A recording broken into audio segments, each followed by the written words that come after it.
Good morning সবাইকে। সকাল সকাল ইলিশ মাছ দিয়ে তোমাদের ব্লগটা শুরু করলাম।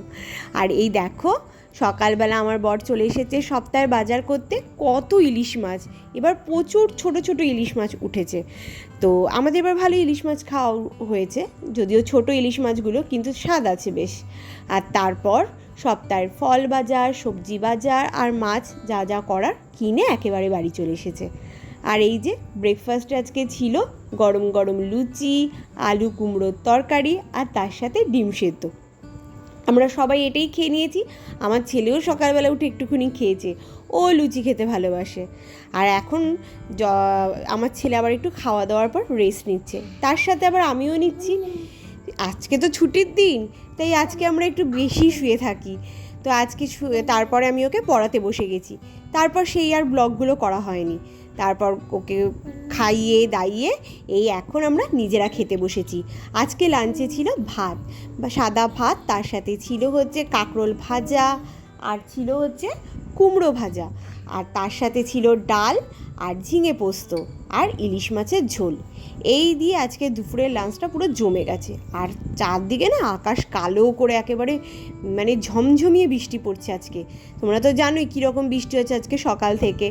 তারপর এখন হালকা হালকা বৃষ্টিটা কমেছে, এখন দেখতে পাচ্ছ হালকা হালকা বৃষ্টিটা কমেছে। তো তারপর আমরা বৃষ্টিটা কমলো, আমরাও দুপুরবেলা হালকা রেস্ট নিয়ে বেরিয়ে পড়েছি দিনু বাড়িতে। এই যে এখন দিনু বাড়ি যাচ্ছি। আর দিনু বাড়িতে যাওয়ার পর আমার ছেলে দুষ্টুমি যেমন রোজকার চলে ওরকমই শুরু হয়ে গেছে। ও গিয়ে কোনটা ছেড়ে কোনটা ধরবে। আর এখানে ওকে খাইয়ে আনিনি, তাই এখন আমি ওর খাবারটা তৈরি করছি। আজকে ওকে অন্যান্য দিন তো ওকে এই টাইমে ভাত খাইয়ে আনি, সাধারণত সন্ধেবেলাটা ভাতই খায়। আর আজকে একটু অন্যরকম খাওয়াবো, যেহেতু যেদিনকে তাড়া থাকে সেদিনকে আর ভাত খাওয়াই না, ভাতটা স্কিপ করে যায়। স্কিপ করে গিয়ে ওই একটু বাড়িতেই আমি হোমমেড ওই স্যারেলাক যেটা থাকে ওটা আমি বাড়িতেই বানিয়ে নিই, মাখানা দিয়ে তৈরি করে দিই। তো ওই মাখানা দিয়ে এখন আমি ওকে স্যারেলাকটা বানিয়ে দিলাম, দুধ দিয়ে মাখানা দিয়ে।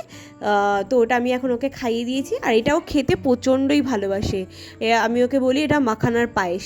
তো এটাও খেতে খুব ভালোবাসে। হালকা একটু মাঝে মাঝে সুগার দিই। আর যেদিন কলা খাওয়াই, মানে কলা দিয়ে দিই ওর মধ্যে, সেদিনকে কোনো সুগার দিই না।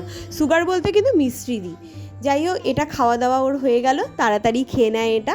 খাওয়া দাওয়ার পর আমরা সন্ধেবেলা আজকে কী খেয়েছি জানো? আবার একটা মজার জিনিস খেয়েছি। মা আজকে করেছিল সাবুর লুচি, আর তার সাথে বিহারি স্টাইলে একটা আলু মাখা করেছে, মানে তরকারি বলতে পারো। তো আজকে এইটা খাওয়া দাওয়া হলো, খুব ভালো লেগেছে।